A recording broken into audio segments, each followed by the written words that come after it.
Welcome back to the Second Short Podcast. I'm Josiah. I'm Christian. Hayden. Eli. The Spotify link is going to be in the description for those of you who listen audio only. Yeah, so today, I don't know if you guys noticed, but a recurring theme of the past couple weeks, this week specifically, quarterback injuries. QBs are dropping like flies right now. We're going to cover that for you guys. We're also going to go over the power rankings that dropped today on our Instagram. If you want to go see that, check it out.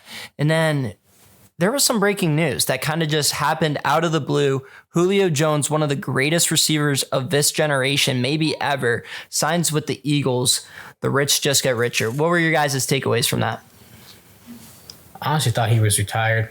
You thought he was retired? I knew he didn't retire, but I honestly thought he was done. I was shocked by it. Yeah, I'm happy for him. Doesn't affect my opinion on the Eagles too much, to be honest. And the move did happen because Quez Watkins, their probable wide receiver 3, known for his speed, went down with a torn ACL. He's going to be placed on IR and miss the rest of the season. So there was a little bit of a hole there. I don't know. I like the move. I don't think it's like a huge game changer, but it adds some depth. And Julio at times with Tampa Bay last year still looked pretty good. What I will say is Tom Brady with Julio last year, Tom Brady trusted Julio and always dumped it down for his last option. So if he's still like that for Philly, then it's not a bad signing. But I don't think he's going to be anything special. Yeah.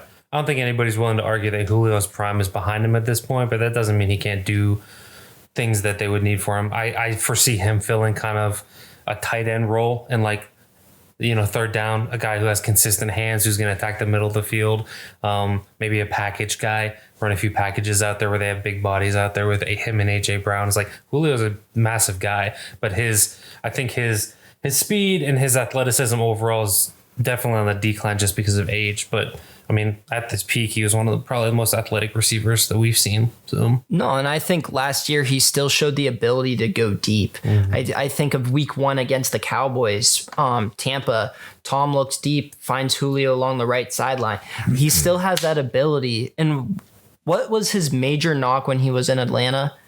His red zone efficiency, whether that was due to schematics or due to him. I think that's honestly a place where Philly's going to try and push him out the most. You mentioned packages, goal line packages, have him, Jalen Hurts, best offensive line. Like, think about all the stuff you can do off of that tush push, off of so there's definitely endless abilities. Yeah. I mean, more depth is never really a bad thing. So, I mean, yeah. I mean, the thing about Philadelphia is obviously we talk a lot about the defense and the Georgia players that they have on the defense. Is like at this point now they have so many Alabama players on that offense. It's like, obviously we talked about Devontae Smith, Julio Jones, Jalen Hurts. I mean, even their star AJ Brown. Yep. AJ Brown has been outspoken about the fact that he wanted to go to Alabama. They just didn't really recruit him.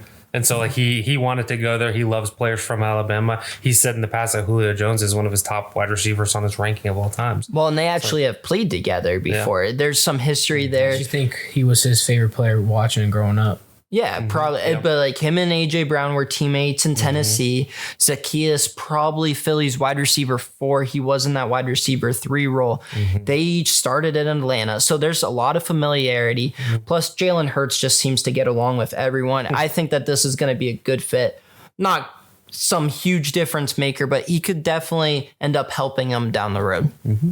But all right, do you guys have anything else? All right, here's a question for you. How does a potential Super Bowl win in Philly affect Julio's legacy? I think it depends on his role. Like, you can obviously add Super Bowl winner that he has a ring to his legacy at the end of his career, but I think if you pay attention and he doesn't do a lot, then I don't think it does anything. If he gets a few touchdowns, especially in the playoffs, then I think it's huge for his legacy. This might be a far reach, but it has to be like OBJ for him, because OBJ played a big role for the Rams winning the Super Bowl, and that helped out his legacy a lot because he started on his decline. He went there and he was nuts. I honestly don't think he has to have that much of a role even. I think if he has 1 or 2 key touchdowns in the playoffs, Philly fans just embrace him like crazy, and everybody just thinks that, Julio was there the whole way, just because Philly fans are going to embrace him so much. But I don't think it comes to that. I don't think he has like a few game-winning touchdowns in the playoffs. So I don't think it will do too much if Philly does come away with the Super Bowl. I still think it gives him a bump in legacy, even if he's a healthy scratch and gets a ring. I think of LaShawn McCoy at the end of his career, already probably a Hall of Famer. He put together a good season in Kansas City, but then ended up being a healthy scratch down the road, and then signs with Tampa the next year and does even less, basically just a practice player and a captain and a coach. I still view him way differently as a 2-time Super Bowl champion. Now I view him as for sure Hall of Famer. He has that argument. It just adds another boost to your resume when you're having the offseason conversations of greatest ever, top 10 list. Yeah, I tend to agree with Hayden on this and the fact that, like, I know Hayden and I have had this conversation before where it's like, I'm kind of maybe cynical is the word for it on players currently in the NFL ending up in the Hall of Fame, because there's so little amount of players in the history of the NFL that are actually in the Hall of Fame. I feel like everybody's like, oh, this guy's a Hall of Famer, that guy's a Hall of Famer. I won't go too much into it because that's a whole discussion maybe we could have on a different podcast, but I think that Julio's kind of on the cusp. He's one of those players, and I think a Super Bowl ring gives him more of an argument to be in the Hall. You don't think? Yeah, you don't think he's a Hall of Famer right now? I don't want to get too much into it. No, I think It's there's AB, Calvin Johnson, and Julio over the last decade were the three that each had arguments of the best in their generation. I think because of that, those three, Calvin's already in it, obviously, but Julio and AB. No, not the antics. AB is not. There's one thing that the NFL Hall of Fame cares about more than stats. It's the perspective and the character of the player. That's why it took so long for T.O. to get in. But they are not T.O. allowing did get AB in. within 100 yards of the Hall you of may Fame. be right about that, but even before AB became an idiot, I would say Julio honestly was Hall of Famer before AB, even though I was a big AB I mean, fan. Calvin's a first ballot, right? Yeah, he Yes. yeah. And that was His after first only year, 7 years. eligible, So. I'm pretty sure. So is Larry Fitzgerald the first ballot? I would say it's to your point. It's like it's I hard think the to compare longevity to gets him. pass, but like I mean, you just hear like Larry Fitz, like I think he's first ballot. Yeah, I would agree. There's but just then, so many then players. you go down the line, and then there's more interesting conversation. AJ Green, See, Wes that's the thing, is, Welker, like, are these those players kind of- better than Torrey Holt? Torrey Holt should be in. Torrey Holt should be in, but he's not. That's the point. It's like there's so many players that we feel like should be But in do the you Hall of think Fame, but Torrey aren't. Holt never gets in? I think I hope gets, he does. I I think hope he that does. there's a decent chance he gets in this year. this year? Okay. Yeah. The wide receiver backlog has been there for the past decade with players like Hines Ward, Chad Ochocinco. So many wide There's so receivers. many of them. And as the league gets more pass happy, receivers are going to have these Hall of Fame stats. So then that's going to be kind of where it gets interesting. But Yeah. all right. I think that we're going to definitely come back to this for discussion later in the year. But as we mentioned, quarterbacks dropping like flies. Do you guys want to start off with Anthony Richardson, who appears to be done for the year? That's what Jim Irsay said. Yeah, he's opting for surgery. It's not necessarily required, but the rotator cuff, they want to play it safe, rather safe than sorry. It's hard not to think about Andrew Luck. Just because they pushed him and he played through so many injuries where maybe they're overcompensating for their past and being too safe and cautious now. Yeah. I mean, we said this a couple weeks ago, like Anthony Richardson has to take care of himself. It's like, we know he's massive. We know he's athletic. We know he's powerful, but like, he's got to make some business decisions out there. You know, he's got to slide. He's got to get out of bounds. Like he can run over some of these guys that he's going against, but that doesn't mean he should. Like he's going to continue to get himself injured because of the hits that he takes. But at the same time, like he needs to understand that, like, if this team's going to win, you know, he's the 4th overall pick. Like he needs to be the reason that they win. I mean, we've talked about this so much. I went back a couple episodes. Hayden was previewing the Titans Colts, and one of his notes is Anthony Richardson still showing flashes, but play style is still not ideal. Like, I feel like we've talked about this every single episode. I feel like, you know, we're obviously not the only ones talking about this. I'm sure it's, you know, on NFL Live and all of those shows as well. Like, it's not ideal. People saw it coming. It happened. And even after this year, he's going to have to learn, whether it's like Tua and doing, you know, all those, like jujitsu or whatever, to learn how to fall. I mean, he's going to have to learn how to fall and how to not take those hits. And that's the concerning thing. The shoulder is what's listed on the injury report, but his knee has been banged up already. Like, we're barely a quarter of the way through the regular season. You want to rely on your quarterback's legs more and more as the season progresses, because running the ball is going to become more important. He was getting banged up in September, and I'm sure the shoulder and the knee aren't the only things that are sore, pretty banged up right now. Well, if you guys remember Jimmy G's first year in San Fran when he tore his ACL, do you remember the play that it happened on? Yeah, he lowered his shoulder, going for a first down. He was running out of bounds, and he went to pick up like one additional yard. I don't remember if it was for a first down or not. I can't speak to that or not, but like to pick up one additional yard, and he ended up tearing his ACL on the play. It's like these quarterbacks that have long careers and are able to play are making business decisions where like, okay, I'm going to run out of bounds and not gain this extra yard. We're going to be on a third and one, fourth and one, but at the same time, like I'm going to stay healthy. Like they have to be able to make that distinction between the two things. The difference with the Colts and the rest of the teams that these quarterbacks play for, the Colts have a decent guy right behind him in Gardner Minshew. I'm not saying the Colts are going to be a playoff team, because I didn't even really consider them a playoff team with AR. But Gardner Minshew, I think, can carry them enough where they're at least respectable. We're going to progress through some of these teams, and their second and third quarterbacks are less than ideal. Next, Baker. This is obviously a less serious injury. It's his left hand. I'm assuming he's going to be good to play this week. Obviously not sure. If not, it would be Kyle Trask, the former second rounder out of Florida. But I don't know. Compared to the rest of these quarterbacks that we're going to list off, I'm not too concerned about Baker. The one note I would say is last time he had an injury was his last year in Cleveland. Played through a shoulder injury, and then all of a sudden his career took a dark turn. Obviously seems to be back on the upswings now, but sometimes his toughness has been to his own detriment. So one thing I will say for fans, if he doesn't play, you get to see Trask play and see if he is it. I mean, I think Baker's been their guy, but I mean, if there was always a question mark there, you get to see how he does. But I think Baker plays and they're going to be fine, because Baker always plays tough. Yeah, I mean, I think he plays. I'm a little concerned just because the Falcons surprisingly have a pretty good pass rush. They're top 3 in hurry percentage, and then also I think number two in quarterback knockdown percentage. So that's something to look for. But at the same time, it's the left hand, so it shouldn't be too much of a concern with him throwing the ball, as long as he just doesn't get like giddy or happy feet just because he's nervous about it. Steelers legend Bud Dupree, part of the reason that Falcons pass rush has been good. Yeah, I wouldn't have guessed that they were like top 3 in both those categories. Yeah, Calais Campbell. Calais Campbell, yeah. Probably helped out a lot because they went against the Commanders O-line.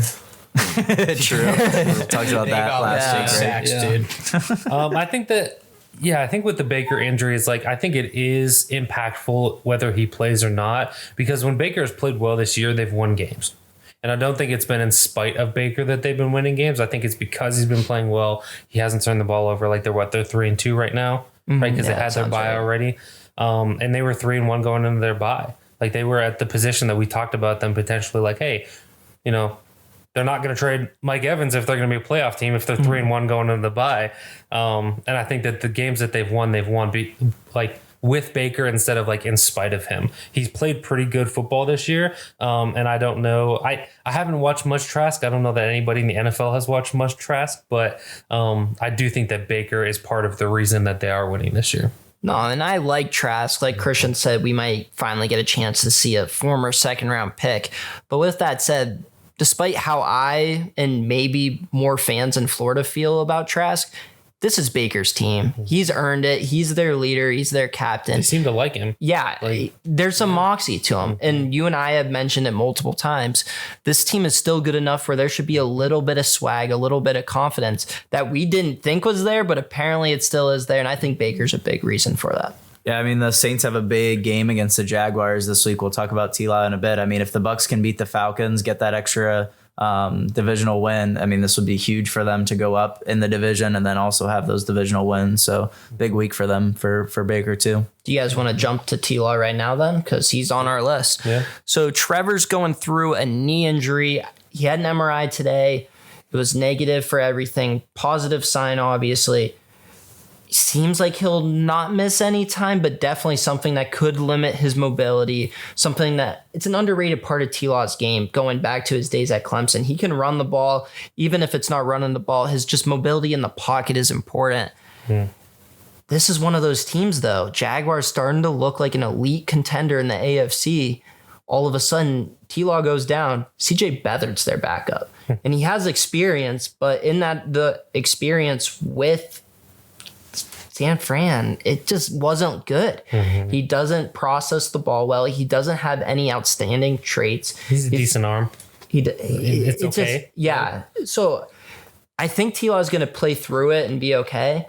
But this is something where all of a sudden, like, I would feel a lot better having a Joe Flacco, a Carson Wentz as my number 2. Matt Ryan. I don't think Matt Ryan would come out for a backup job. But, like, I don't know. Is CJ Beathard? Like, if T-Law goes down, there's no reason for optimism. Yeah, I mean, Mullins was better than CJ Beathard. If we're talking about Sanford and the guys that were there, like, I think Mullins was better than Beathard.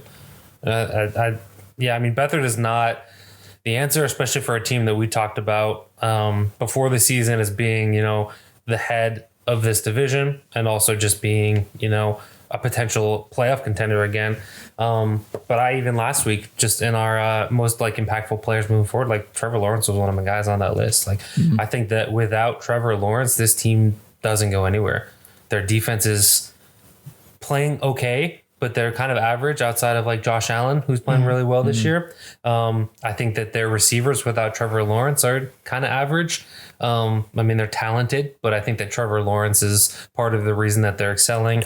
Their offensive line, again, is just kind of average. So I think that this team moves forward with Trevor Lawrence, and without him, they're stagnant. Before we move on, I just had to say that Mullins really you just saying his name brings me back to that 2 or 3 game insanity stretch that was so fun. Yeah, he was getting compared to Favre all the time. Yeah, that was awesome. But so moving forward, Jacksonville, a team that's on the rise right now, a team that seems to be just declining rapidly. The New York Football Giants. Daniel Jones has that neck injury.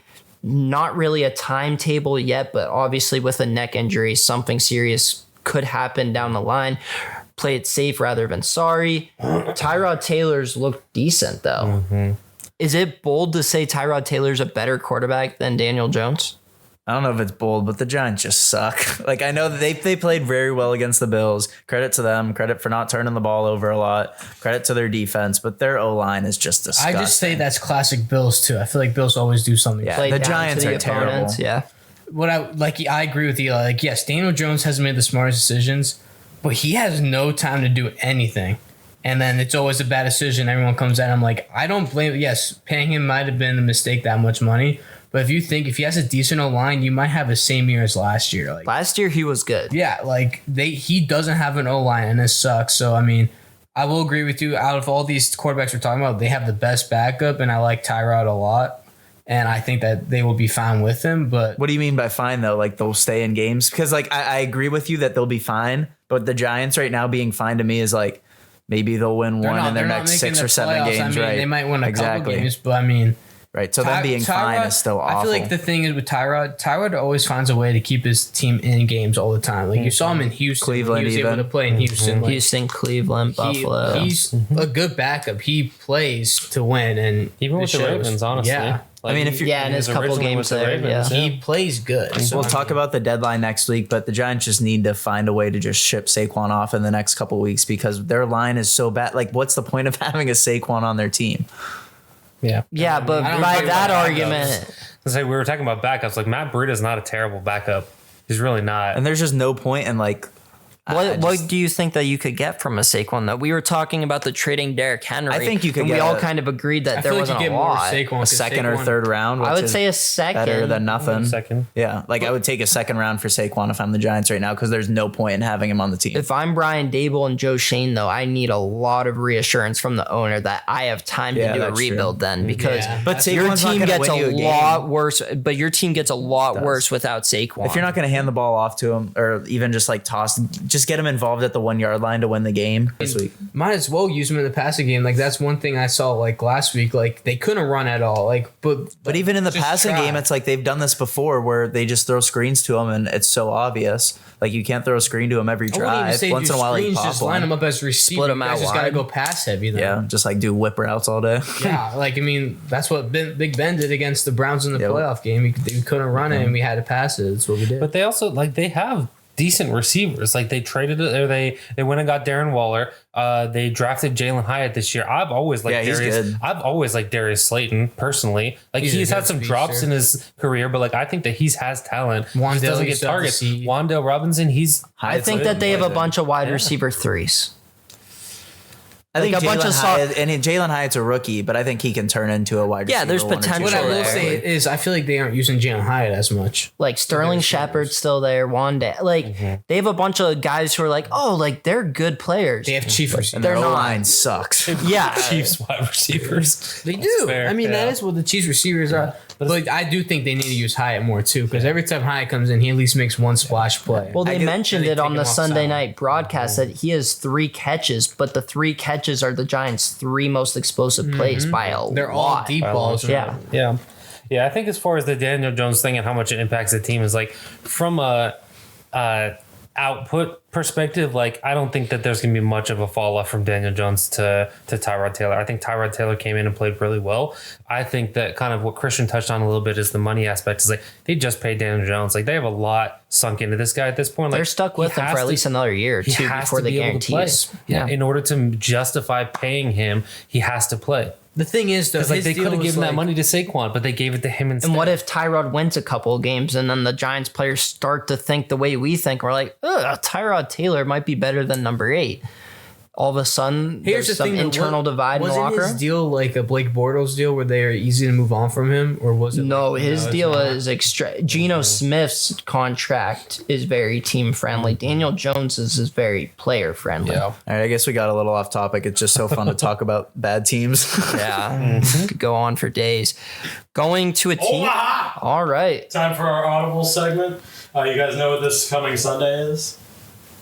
It's National Tight Ends Day. So I feel like wait, hold That's on. gonna be so Every annoying to single hear day on, is yeah. National Tight Ends Day. I swear, I pull up on my Instagram and every third single week. Sunday in October. I can't Okay. wait for the Kittle and the like Kelsey segments on Fox all day. Mic'd up stuff. Yeah. Anyway, top 5 tight ends of all time. And if Heath Miller's not on the list, then I'm not listening to you. All right, he's not on the list. All right. I'm such a big Heath Miller fan, but no, he's not a Hall of Famer, so he's not going to be top 5 on the list. Jesse James, Pat Fryermuth, Mike Yeah, Gesicki. All right, Gronk. Are we starting off at 1? You guys go for You it. guys gonna- I'm not going to be very helpful I'm gonna either. Try to agree. But Gronk, Oh, we're doing this all right. Number 1, I think is Tony's still. Tony Gonzalez. Ooh. Gonzalez? I would go Gronk. I think Gronk is just so dominant. I think that I feel like him and Gonzalez are just so close. Like if Gonzalez like actually had like Brady with him, he'd be way better. I honestly might be wrong because I don't watch a ton of Tony Gonzalez highlights, but how many times did did Gonzalez just line up like on the they would just He they would was just their motion receiver. He wasn't Gronkowski out to in the corner at the 2-yard line. Everybody knew it would be lobbed to Gronk, and he would It's just scary. go up and just Gronk is bring it down. intimidating. All right, if you guys want Gronk in 1, I understand it. I just feel I just think he's so Tony is dominant. just- I think we're gonna agree on 3, and then it's gonna get a little messy. So I would put Gronk at 1. number 2, it comes down to the 2 Chiefs legends, Tony Gonzalez which for that's Travis just- Kelce. It's tough with the I would top go 3. Tony over Travis right now. I would probably go Tony over Travis just because I wouldn't want to be called out for recency bias Yeah. and being a young fan. So I would do that too, but I mean, even Rob said if Kelsey has like another year like last year, he's the best tight end. I mean, he gets 1,000 yards every single year, and that used to be unheard of for tight and you ends. see right now the Chiefs don't have him; they suck. Yeah. I mean, Travis's career isn't over, so that has to play an aspect in it. But at the same time, like, Tony Gonzalez didn't have Patrick Mahomes. I got to go Tony at 2. He didn't have Patrick Mahomes. No, I didn't realize he really Travis did. is still like 33, 34. I didn't know he was that Yeah. old. I thought he was like 32 at most. Been in this the year. league since 2013, People try but to- he missed yeah. his rookie year. People try to forget his early years because it was rough. Like, I mean, as far as like the penalties and the taunting and different things like that. There was a lot of issues with Travis Kelce in those first couple of years. I think he like threw his towel at a ref. Like when the ref threw a flag on him, he threw his towel back at the ref. He might have chucked a flag up into the stands. was A la Peters. Yeah. From 1999 to 2013, Tony Gonzalez missed one Pro Bowl, and in that year he had 83 catches for 867 yards and 6 touchdowns. He was probably injured that year too. For a and he couple did not games. Patrick Mahomes. No, he played all 6 Tony's times, at but- two. So Tony Tony's 2, Travis 3. Travis We- is Travis. we good? Yeah, I'm good with that. All right. Have Gronk at 1, right? Dude, Yeah, I gotta yeah, go yeah. Gates at 4. I think Gates is 4. All right, well, so now you have guys, I might- Shannon Sharp, Antonio Gates, I Jason forgot about Witten. Sharp. If And we want to Witten. go I'm a old, Kellen Winslow guy. I don't know Kellen if I'm Winslow, sold John at- John good. Mackey going all the I don't way know if back I'm to sold the at Kelsey at 3. Really? Okay. All those guys you just. Buckus. I'm fine because like I think I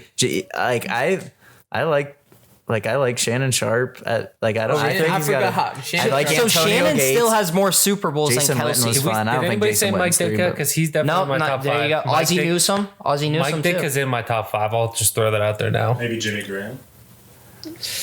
Jimmy Graham's so underrated, but I don't even think I love he's Jimmy. very I love Jimmy underrated, Graham, but like people forget. yeah. But All right, Shannon Sharp or Gonzalez. Jordan Reed. Jordan Gates. well, Eli's not sure if Tyler Eifert. No, I'm fine with keeping Kelsey at 3, but this is I what don't I know if mean, I'm- Luke. Like, I I don't know if it's love an Heath automatic Miller. thing. He was my favorite football player. But, like, these guys are all Hall of Famers. We're going to be Hall of Famers. Good with this. Whenever I think of Heath Miller, I think of just like he was so reliable. Like, he was reliable. Mm-hmm. But All right, well, come on, guys. We got to finish this list. it's Gates or Sharp, dude. But I, think I like Witten too. I do too, but I think Gates is had. But then we're completely missing I gotta on look up older Sharps. guys. We're missing. So let's keep a common era because there's so many and we need to minimize this conversation. Let's go with like And people like that played in what? 2000 and No on. offense, Mike Ditka, but what's he doing in the current NFL? Punching people in the face is what he's doing. Are you kidding me? One of the Like most running a aggressive, 5.3 40 let's say one of the most aggressive, strong tight ends you'll ever see. linebacker. D lineman would probably outrun him even in Ditka's prime, don't you think? And then they get Like punched in the easily. mouth. all right, so are we kicking out Yeah, just do Aussie 2000s. too? Aussie 2000s. No, we got to do. If played they in the played in the 2000s. 2000s. Like, No, so- so you guys only. No, we can want- do all time, Yeah. but like when you're comparing, like it depends. Are we comparing them like in their era, or I mean, like just, Sharp going into like playing in the 2000s. All right, too. this is what we did for the rivalries. 1, we got Gronk. 2, we have Tony. 3, No, we're fine. That's all right. we got Kelsey. Everyone lists their number 4. Starting with you, Josie. Hotspot. Shannon Sharp. Gates. I'll go Sharp. I was gonna go Gates. Luke, tiebreaker. So that means that Gates there or Sharp? definitely are. Yeah. I'm good. Well, it's 2 and 2 right now. Well, okay, rock paper scissors shoot again. Wait, let me All right, let me cherry Wait, pick no, some it's stats. Eli and Josie's turn now. Nah. Best of We 3. need to- All right, hurry up, hurry up. Eli, rock, paper, scissors, best of 3.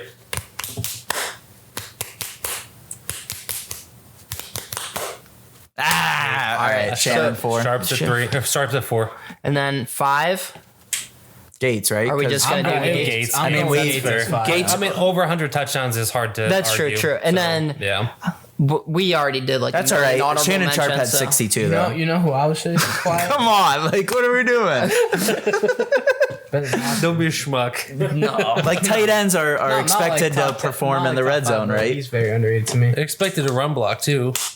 Yeah. What do you say? Not just play Gates was- basketball. Gates was a All right, basketball instead of playing player, like- basketball in the red zone, I mean, Freak athlete, He was absolutely. I love Antonio Gates. where did I think we- Sharp's but not better. as much as. I think But Sharp's Gates better. isn't annoying on television. That's fair. True. If you Well, guys he does. wanna- He doesn't. Never mind. You sure you don't I'm want to not switch gonna on do an over to? I mean, 60. What was it? How many did Gates have? If you guys want to keep it going, like we the big can do flip it, out on there. top 5 current as well. All right, do you guys want to do Cop 5 current right now? 116 touchdowns to 62 touchdowns. That's almost double. Life's about more than just touchdowns. Okay, let's look at some other stats. Julio's not a Hall of Famer then. Career yards. For going off a What was touchdown. the biggest knock? Julio couldn't catch touchdowns. He dropped wide open touchdowns. Biggest stage. Gates has like 1,500 more yards than Sharp too. Okay. New subject. Top 5 current tight ends. Kelsey 1, right? 2. Kittle, 2, I feel Yeah, like it's Kittle. still Kittle just because of the Yeah. blocking. Andrews. 3, Yeah, I would say Andrews. Andrews. 4 Hawkinson. Yeah. I would argue, yeah. For Hawkinson. Do you disagree? No, I'm fine with 5 this so is far Goddard, until like but, I you mean, bring Waller? somebody up. No, I don't think Not it will. currently. I mean, he Yeah. should be, but the Giants aren't Goddard. using him well. Goddard. I would probably go Goddard. The only other person who I can see arguing it if he had a year like he did last year is Firemouth. Brenton Strange did have his first touchdown Oh this my past God. weekend. Nah, but I think top 5, we kind of nailed that. That was almost unanimous. Yeah. But good audible, Luke. All right. Were we talking about Deshaun Watson? We were just about to get on Deshaun. That's always a good subject About to bring just up at family get dinner. on Deshaun. Yeah. Just like Get Deshaun. on. Really get down to business. Really dig in deep. Really work it out. Yeah. Really get that massage out all the things that you need to get out. Deshaun has a shoulder injury. He's been medically cleared. He doesn't seem to want to play right now. I get why they wouldn't play him because they invested so much in him. But don't wanna take Kevin the risk. Stefanski's making it sound like he wanted him to play. They're making it sound like Which that's the thing, Deshaun's like- decision was like- to set. Maybe he wants out of Cleveland. No, I don't even think it. He has his money guaranteed. He I looked don't like think he was having fun after the game. Yeah. He was like pumping up the crowd and stuff. And the Browns are interesting because they have Kellen Mond stashed away on the practice squad still. We saw DTR, Yikes. which we all agree Was he bad. has talent, but he Walker's looked terrible. PJ Walker didn't Walker's look a solid great. backup to have. I mean, He didn't. Stefanski had a really good game plan. They threw a screen like every other play, it seemed, when they weren't running the ball. Jerome ran the ball decent. I think I ripped on Stefanski's game plan a couple weeks ago for when it was DTR. Like, now credit to him for having a good game plan. Just don't lose the game. But PJ still almost lost them the game. Yeah, PJ played rough. He had 2 picks, I think only 170 yards. It was not. They won that game in spite of him. When you're a backup quarterback, you don't want to have any effect on the game. Your job is to just manage the game. PJ had a negative effect on the game, and they still beat arguably the best team in the NFL. So I feel like in a very competitive AFC, specifically the AFC North, you gotta get Deshaun back out there. What I will say though is Deshaun. I mean, you could also argue maybe he's, even though that he's a little hurt, he could suck it up and play. But like the Baker situation happened there, maybe he doesn't want to have that situation happen to him where the fans drive him out because they got a taste of a playoff appearance, and now they're when they don't get what they want. No, and I agree, but then the whole thing that blew up with Baker was the fact that he didn't have his contract yet. Yeah, but Deshaun has the greatest contract in the history of the NFL right now. So for Deshaun, like, playing through injury isn't as big of a risk as it was when Baker was doing it. It's really weird, but I think it's gonna all blow over. I don't think it's gonna last for another 2 or 3 more weeks. Do you guys think he plays this week? Like, that's important. He needs to play this week. Yeah. And that's not even like I'm not even saying it's not going to blow over if he doesn't play in the next couple weeks. It felt weird, like a weird vibe between him and Stefanski. Like that's And what the I'm saying. other players in the locker Right, I just room, they think didn't that's seem going to happy blow about over it. eventually. All right, moving along. Justin Fields, his right thumb, his throwing thumb is hurt. Thumb. All right. Oh, Browns have a bye this week. Yeah, Browns are on bye this week. Browns are No, they had on to bye. buy a couple weeks ago, didn't they? Thanks for changing the subject, Josie. No, I'm sorry. They have the Colts this week. I'm sorry. Colts? Okay. Yeah. do you pay attention? But he seems to be fine. If he can't go, then it's going to be undrafted rookie Tyson Bagent. Is that his name? Yeah, it is Bagent. Which they moved on from PJ Walker, but Bagent, I think why they kept him too is because he was a nuts preseason guy. But I mean, Did you see his dad's like an arm wrestler or something? Like a professional arm wrestler. See his own. It's interesting that you know that, Eli. Well, it was like What sucks is Chicago had the game too. Bagent threw a horrible pick to end the game, and DJ Moore burnt Yeah, one for a DJ Moore touchdown, wide. which I don't sucks. know. If I'm Matt Eberflus, though, we've talked about it before. I'm petrified because Justin Fields, even when they're not winning, he at least makes it exciting. Without him, are they going to be able to generate any offense? Which They is- will. Eberflus's What days are just sucks numbered. is I also mean, to me, you like Chicago like now for sure. If Fields doesn't play, I think they are tanking. But what sucks is the past 2 weeks, other than this week against Minnesota, their offense was doing pretty good. So I mean, you could have seen them like make an argument to try and play still. here's the thing, though: coaches and players don't tank. This is their livelihood. It's not. Yeah, it's about competitive, but if they lose, then they're going to be all out of jobs. Front offices do tank. But coaching staff, they're not tanking. They're going to be gone. Players, they're going to be gone. So it's people overuse the word tank because no coach or player is actively trying to lose the game unless you're Isaiah Rodgers. But that's not Calvin Ridley when you have the under on the phone. Yeah, just running backwards after catches. Yeah. But so if I'm Chicago, I'm worried because they need Fields out there because he's the only fighting chance they have every single week. To me, this is like similar to the Giants argument where like I think there's a much bigger drop off here with Justin and what's his name, Tyson. Yeah, Badgett. Yeah, I think there's a much bigger drop off, obviously, compared to DJ and Tyrod, or Tyrod, or however you say it, right? Tyrod Taylor. Yeah, Tyrod. But at the same point, it's like when Christian said, "Oh, Tyrod's going to be fine," it's like if Badgett's fine, then like if the Bears are fine, then that still isn't going to mean that they're going to, and it would mean that they win maybe a game in the next couple weeks, like probably not until they start Trace, obviously, but. Well, what sucks too is this is Eli's a stats guy, and I know you just don't like think of this all the time, but the grades for rookies, the top 10 grades, Darnell Wright was on there. Some rookie who I never heard of on the Bears was on there. I think it was maybe a receiver, and then they also had their 3rd round pick or 2nd round pick, Dexter, their defensive tackle. Their rookies on paper are showing that they're doing good too, which sucks, and they're not winning.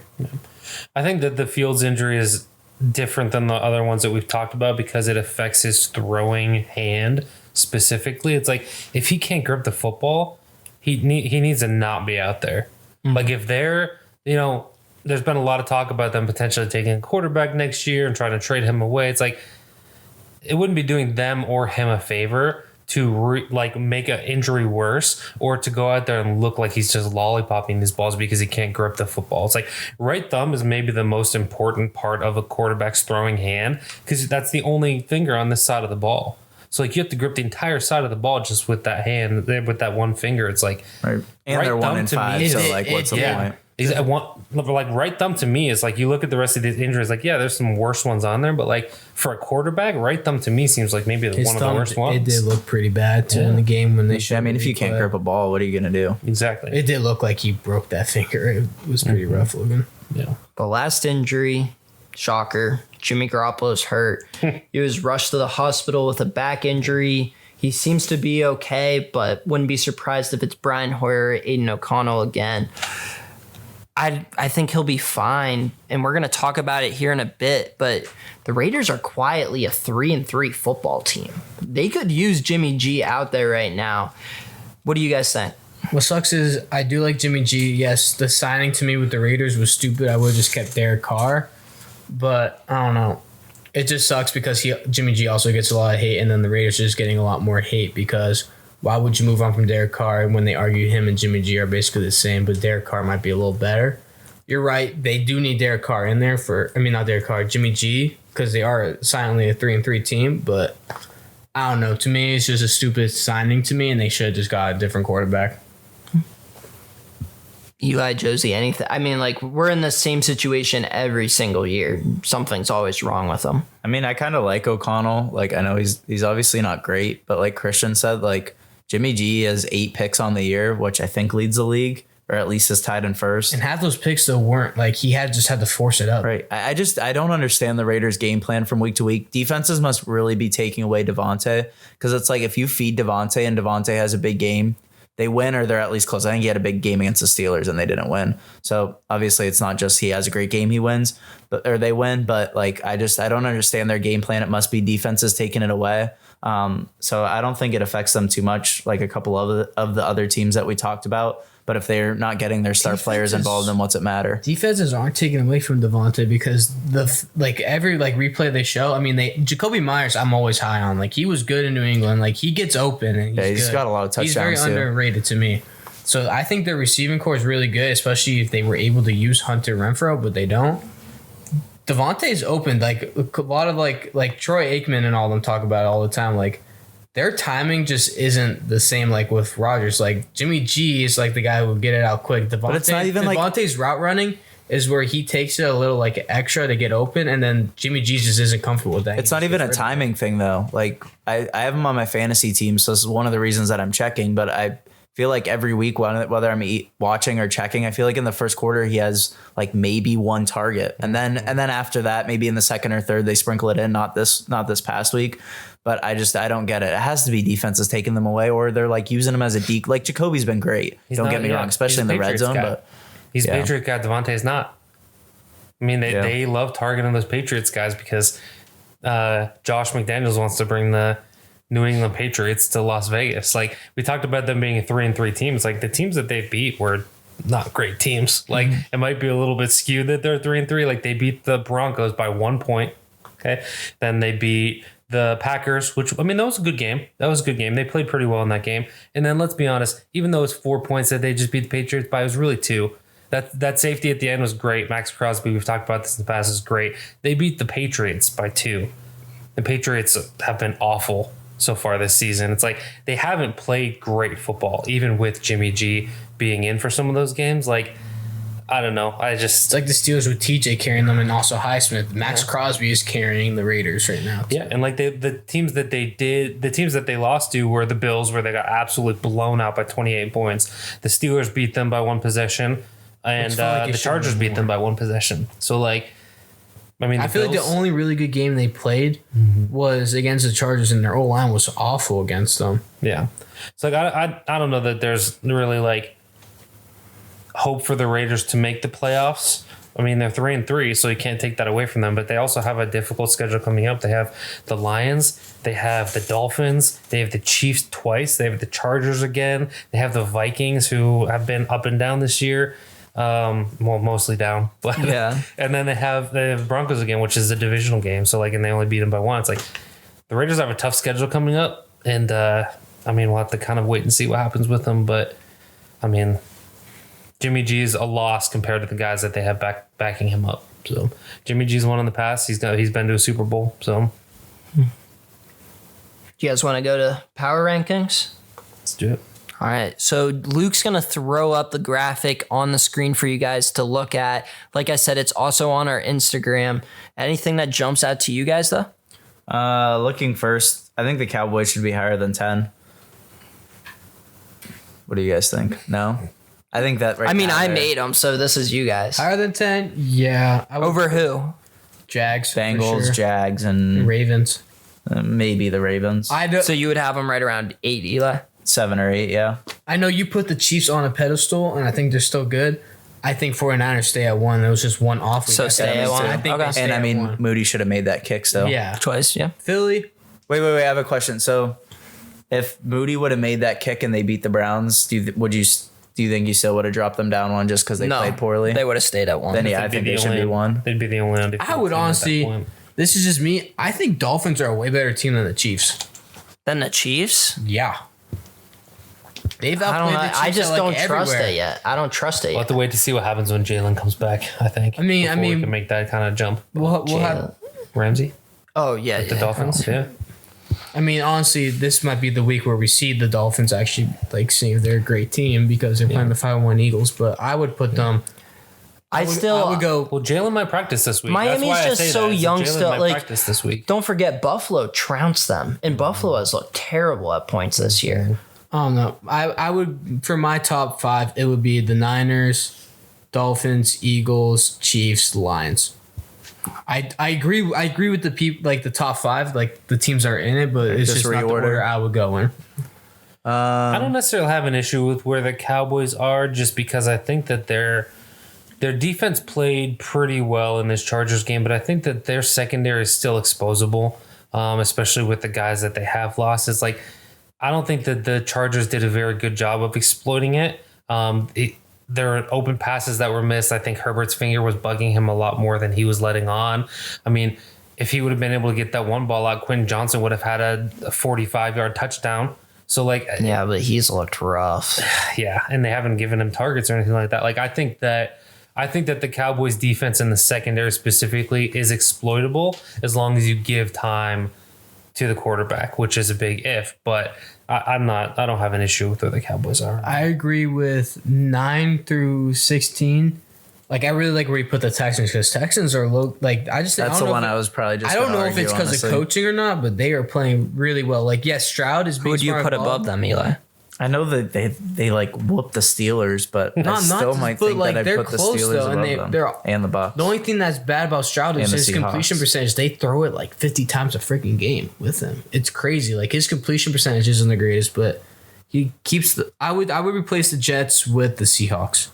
Like yes, they have good coaching and great defense. You just switch them 14 and 19. You put the Jets in 19. I would just drop the Jets to 15, Texans to 16, and then Bucs ahead of Steelers, and then I would put Seahawks to where the Jets are. So you would just slide the Seahawks in. Yeah, I would just keep sliding everything down one, and then put the Seahawks there because Seahawks struggled this week, but their defense played well. Honestly, the real question mark to me with the Seahawks is Geno Smith. Like you were questioning him. And the O-line was pretty bad, but I don't think we're far off from seeing Drew Lock. No, I don't think Drew he Lock looked good on his one like drive. we said earlier. It's a QB friendly. It's a team friendly deal. They can get out of it. Such an idiot with some of the throws he did. Because I was watching the game on the way home. Like I just kept seeing. I was like, throw it to him, and he just kept throwing picks and not being smart, especially when they had chances to score. No, and I feel like that could have been an argument for why I shouldn't have raised the Bengals as high because the Seahawks lost the game more than the Bengals won it. Yeah, but the Bengals are like I don't fault you for that because I think like the Bengals are being talked about by a lot as like they're getting ready to be a Super Bowl contender. A lot of people think that they're yeah, but you just said so. No, who's more of a contender, them or Dallas? Dallas. No, I wouldn't have the Bengals this high, but I don't blame you because like you're not the only one saying that. You know. Is there anything else on the second half? I'll just say one thing about the Seahawks too. Is JSN for real? Because him and Quentin Johnson have not looked good, especially when Zay Flowers and Addison are JSN, shining. honestly, I would argue he was my favorite receiver in the draft. Because he was just so nuts in college. He has not. Well, then in They're that not case, getting you're wrong, and targets. I'm right because I love Zay Flowers. So They're also just not getting targets. I Like, always like Zay Flowers, but JSN was nuts. the teams aren't using them. They're not scheming them. Like they're teams that have good wide receivers already in place. So I mean, That's why I didn't like that pick there. Yeah, I was like, that's so stupid. I at least question it when you look at that. It's like, okay, why take Quentin Johnson Why when not there's go other on guys line? that could affect your team right now that you have needs for? Why don't take know. JSN when there's other players that you have a need Well, for? Seahawks, the only thing I wouldn't agree, like some interior D line, but Seahawks, I was just like, draft more O line. You only have two good guys, and those are your tackles. I don't know. I was just gonna say, like receivers, in my opinion, when you're drafting receivers, you just have to you have to look so much more at the measurables. Like obviously, college production is huge, but some of these teams, like Quentin Johnson, it's like they're playing these Big 12 defenses. He's getting so much separation. He's a freak and can still go up and get a ball. And then same thing with JSN. Like people fault Ryan Day as a play caller, but he still gets his receivers open. Stroud had great completion percentage and just target him a ton when he had 250 yards in the Rose Bowl that one year or whatever. Yeah. Like it's not like he's going up and making these insane catches. Credit to his route running for getting open, but you just have to take into account who they're playing and who they're scheming and what's the separation like. Any final thoughts? You had the Packers that low? Since you're a big Packers fan, I thought you would have them a little high. I mean, I raised them a spot on the bye week. I thought you would have them over the Vikings. Honestly, even over the Steelers. The Giants are kind of high. Yeah, I was shocked with the Giants a little I almost said that, but same thing. All right, who below them though? Who below? I know the Panthers are. I'm still taking Brian Dable over most, if not all, of those coaches. Oh, I think Dable's a good coach, and I feel like that alone. The only thing I'm arguing is I know the Panthers have a horrible record and everything. They might have the best roster with the worst record ever. But who cares if they can't win games? Then I don't disagree with that one. I think that Patriots handled the Giants if they played this week. Really? Cardinals, even but though at the same time, Cards have played better football this year than the Giants. I would argue that. Yeah. Maybe not. Again, even though the Giants beat them, I would honestly put the Cardinals where the Raiders are. They have a horrible roster. The Raiders are 3-3. That's fair. The Raiders are 3-3, and I think the Colts are better. I feel like it's already bad enough that I have the Raiders in the last column when they're at 500. It's just so hard to make power rankings, honestly. Yeah, it's hard. Yeah. But I'm a saint and I still do it every single week. No, I me only having 3 or 4 discrepancies. I think says a lot to how good they are. Honestly, thanks, Eli. You're welcome, Hayden. All right, Josie, you have a trivia question for us to wrap it up with? I do. And I found this pretty cool site. I don't know if you guys have ever heard of StatMuse before, Oh yeah. but you can just type in like any question and it'll bring up like graphs and like charts and stuff. Really I love cool. playing around with that for draft season. Yeah, that was great. AI is going to take over the world. Yeah, I saw it and I was like, oh, that's dope. So, you know, I'm not looking, All right, but yeah, so- I was gonna say make sure I can't see. Yeah. All right. So, my trivia question today, and if we go through it quickly, I do have one more. But Tyreek Hill is on pace this year to have 2,300 receiving yards, which would shatter the record set by Calvin Johnson in 1960 something. I think is what the current record is. Yeah, something like that. yeah. I thought you were saying the year. Yeah, I was like, you know what? I was like, there's Yeah, another Calvin 1900s. Johnson. Is that his dad? So my question is actually going to be based around targets. Okay, so who in a whole in one season, who are the top 5 most targeted wide receivers? Like these past Michael seasons? Thomas. Wait. So can you repeat the question again? Yeah. Yes. So based on the targets that they've had in a single season, Most who are the targets in a top single 5 most season. targeted wide receivers in a single season in NFL? Are these 5 individual players, or some players are repeat? In the top 5, there are there's one repeat. No, there are no repeats. So who has the record for most completions in a year? Most catches, you Yeah, mean? most Michael catches. Thomas. Yeah, Thomas. So did. Thomas, Look, they were- what I Michael would guess Thomas would and be then one. Marvin Harrison are the top 2. Yeah. Are you saying Michael Thomas as a guess? Yes. He's not in the top 5. What the heck? Then he must have caught every single Yeah. ball. I mean, thrown to him. slant boy. I mean, So I'll throw this out there. Michael Thomas, when he had 149 receptions, only had 185 targets. what's the highest He also- number? What's the highest number? Of What's what? the The fifth number? Targets? The top targeted season of all time is 205. What's the fifth? 5 is 1, 2, 3, 4, 5 is 194. And what'd you say Thomas was, like 185 or something? 185. Okay. All right, you He made also it had sound the like most. it was a lot. He also had the most accurate quarterback in Super Bowl or in NFL history, Yeah. throwing him the ball there. So. All All right. right, well then I'm Marvin Harrison. If he's number Sure. 2 at catches, Yes, that is number 1 on the list. Okay, thank you. 205 targets, 143. Is he receptions. on there twice? He is not in the top 5. Okay. He is on this list twice. But not on top five. all right. There is no. Sorry, I'll state this again because I think I was confused when I said it earlier.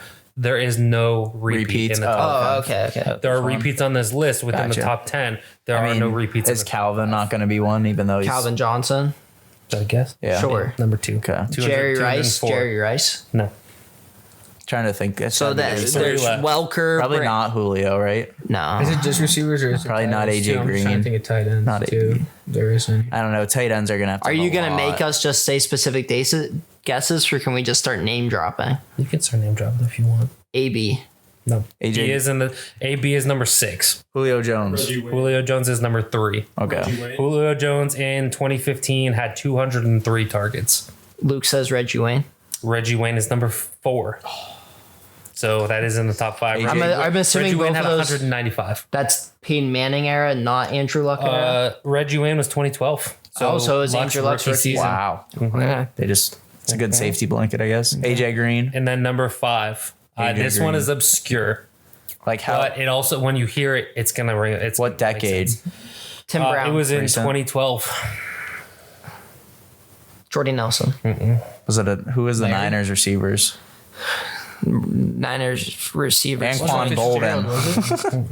But he's on the pack. Who are the Ravens receivers? He was in the Wes Packers. Welker. He was in the Packers division. Vikings. Percy Harvin Johnson.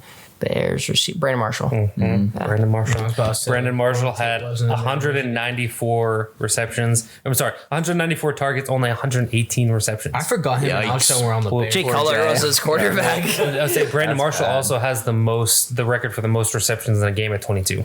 And that was with Denver, though. That wasn't Denver. even with Chicago or Miami. Exactly, yeah. So yeah, those are the top 5 targeted seasons in NFL To history. recap for the listeners, can you say that like in Sure. order? Marvin Harrison, Calvin Johnson, Julio Jones, Reggie Wayne, Brandon Marshall, and then you guys did get Antonio Brown, and then goes Marvin Harrison again. So, Gotcha. Yeah. Nice. I like that one. Cooper Kupp's way up there. Yeah. Where is Thomas then? Yeah. All right. And so one more quick one. So in honor of Sam Howell's outstanding season that he is having, and I guess I should say the offensive line there. That was sarcasm. It was. For those who don't know. The question is, who is the most sacked quarterback in NFL history? Big In Ben. a single season. In a single season. Oh, Sorry. single I should have clarified. David Carr. David Carr, 76. Let's go. How many, if any of you know, sacks is Sam Howell on pace to take this year? 123. He's taken. What do you have? 9 last? Well, or you're just going to 23 do the last math. week? Well, yeah. Just guess. Math 100, isn't I think he's at like cheating. 30. 123. So far. 123. Do they have a bye yet? 130. What? How many is he at right now? 34. Oh, this is a super fun math podcast. Yes. He's at 98, 102. 96.3 is the pace that he's on. Gotcha. So, What radio which station? would absolutely destroy the 96.3? record. Is that a radio station? Non-eerie. But 96.3. all right. Well, thanks for listening. This has been the Second and Short podcast. We'll see you next week.